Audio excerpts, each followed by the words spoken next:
Alright, good afternoon folks, how's it going? I just wanted to do a little video pertaining to yesterday's video, in which I was very upset. I'm a little calmer now, although I still have a splitting headache. And I wanted to put on video so that there's no editing, there's no misinterpretation of intonations or anything like that. I just want to state very clearly as to why I am so upset about somebody trying to hand a ticket to me as opposed to putting it on a windshield. So I've actually gone into it a little bit before in videos. Actually, I believe the video before the last, or one of the, within 2 or 3 videos before yesterday's, there was a video about that from a year ago, specifically about that, where I'm talking about it.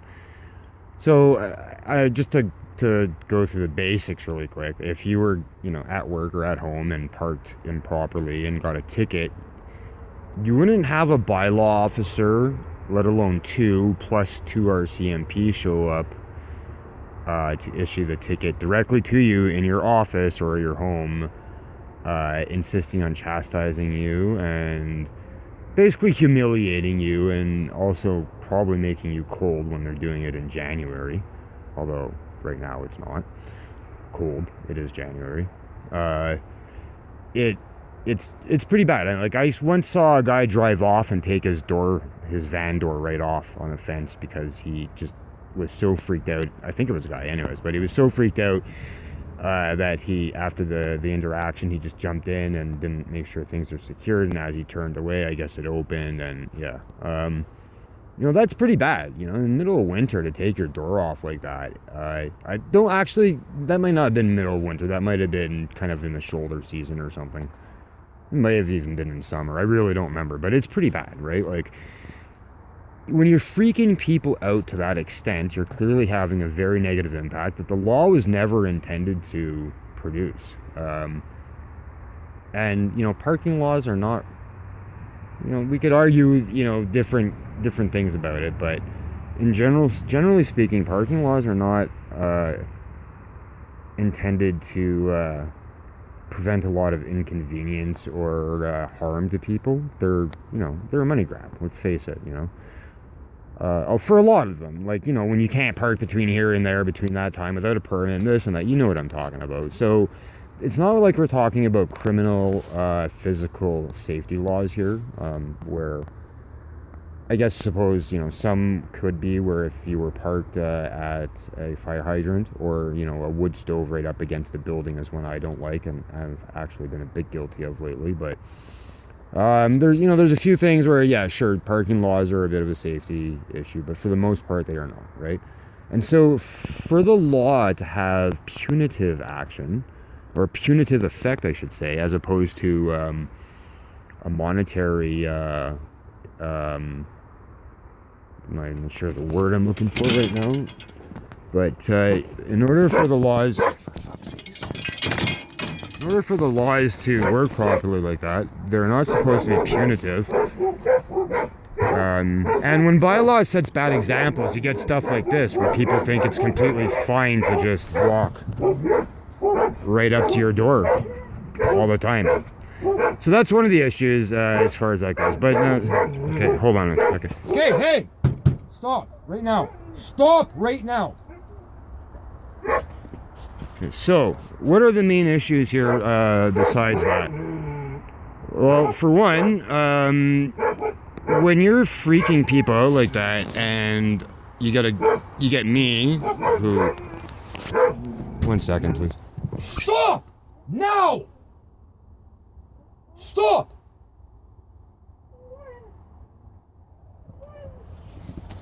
You're freaking people out like that to the point of having physical or psychological detriment. That's certainly not the intention of the law. So I mean, for myself, I've made that pretty clear to bylaw before, that and the cops, that they're basically giving me huge problems with insomnia. I already had insomnia, but like huge problems, not like this. And so, yeah, when you're getting a guy like me who kind of takes care of people, who is getting multiple complaints that people are getting insomnia and whatnot, then that's concerning as all hell. And when these complaints are from young women, it really makes you wonder what these guys are up to, you know? So what are these guys up to? Well, I'll give you some examples. In the past, we had a bylaw officer who entered a sexual relationship with one of the girls who had previously received several tickets. That's a major issue. You know, and I understand that personal relations in small towns can be kind of complicated and tricky, and I'm not against it, but from the outside and without having pressed it too much, I had offered the person to tell her story, and she declined. But anyway, from the outside, it doesn't look good at all. At all. At one point, the town decided to start monetizing Vanmore, as we all know. And one of the first security guards they had in there was an individual who I had literally myself seen pretty much hitting his girlfriend or wife or whatever she was. And I'm pretty sure he got arrested for stuff like that several times, but somehow not actually acquiring a record for it. So anyways, he was one of the first security guards that Canmore hired through their outside company to patrol Vanmore. Again, incredibly disturbing. This guy does cocaine. We don't need that there. Some of us has put some pretty big efforts into making sure that kind of stuff isn't really around.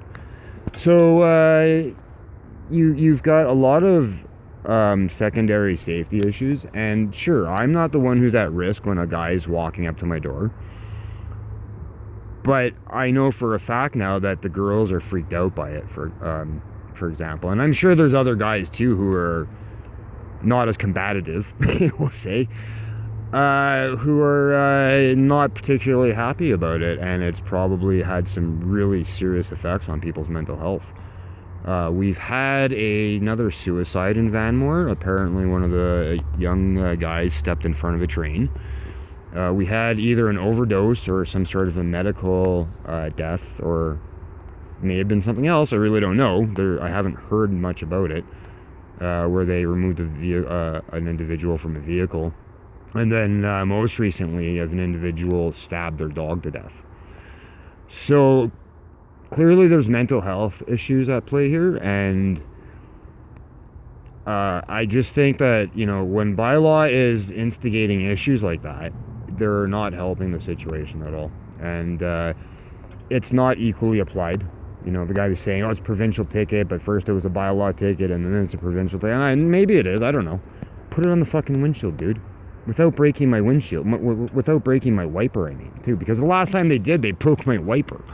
I got a new license plate just because of a certain individual who has taken extreme interest in me. And the next day, this individual broke my wiper blade putting a ticket on the new license plate. It was incredible. I guess I deserved it for still having been in a spot where he could. But anyways, yeah, this is not equal and fair treatment. So there's equal and fairness. There's the psychological effects, whatever sex you may be. And then there's the fact that you have girls who, I mean, we've got a girl missing and most of the cops don't know her name. None of the bylaw guys know her name. And, you know, her situation resembles other situations. And it makes me very, very concerned. It's very unsettling.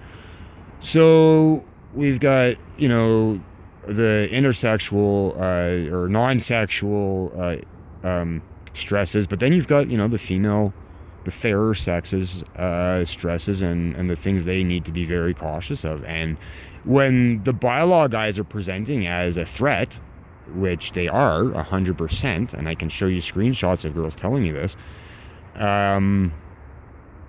that's not conducive to a safe environment for anybody. I'm sorry, it's just not. You get me, I'm just trained to the bone, to my bone marrow, to protect women and children. Okay, like I don't care what you have.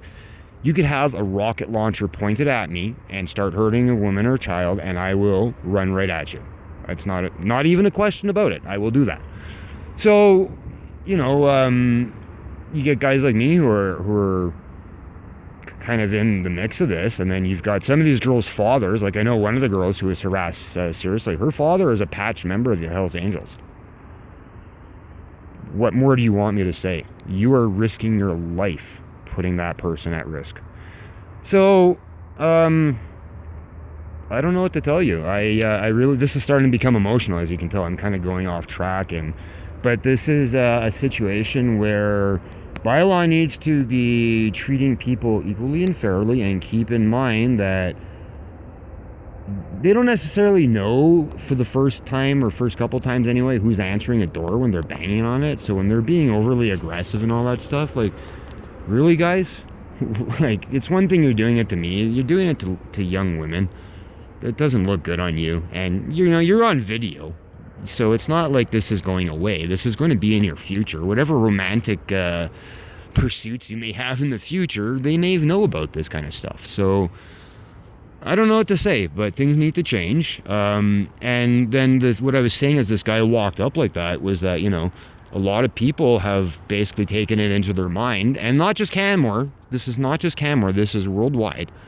And there's a lot of really awful things in other places that don't happen here. But people have taken it into their mind that because bylaw and the police tend to crack down and treat homeless people badly, that it is a-okay for anybody to do so. And so you see a lot of abuse that comes from that attitude. So I've got another girl who said that she had an individual show up and start banging on her door, and this was not in town. This was out in Crown Land. Banging on her door and scaring the living shit out of her, while also threatening to call the police on her. Like, the weirdest thing, right? And I've mentioned before, people who are willing to start trouble on the highway may not be sober, so the police need to consider these things. Anyway, yeah, so scared the living shit out of her. She got video of all of that, but then I guess one of the police officers actually showed up within a 10 or 20 minute span of this occurring, just very casually, and asking her how everything is and if everything's okay and what's her Instagram. So I'm going to leave it at that. I don't know where else to go from there. I feel that my reputation and who I am as an individual in this town has been firmly established. People know what to expect with me. I've been here for a very long time, so if I'm saying something, it's kind of probably just coming from my perception of it. And if something is not true about something I say, then it may just simply be a matter of perception. But I'm not bullshitting here. This is what's going on, and it's pretty bad.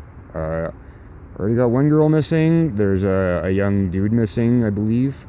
I'm not sure if they found him. And then, if you go into other places, it's really bad. Here in Canmore, I will say it's lucky, but it doesn't mean we can't set an even better example. Or we can fight. Hey, look, there's bylaw. Got their lights on today? Hey, they do. Those guys are awful drivers, by the way. So yeah, they might be coming here. I might have to put this down anyways to start over again. Oh god, I hate this fucking shit. Okay, thanks for watching. Stay safe, folks. I'm not officially doing a lot of outreach right now, but if you do need help, I'm always around. Yeah, that's just who I am, right? So, alright, talk to you later.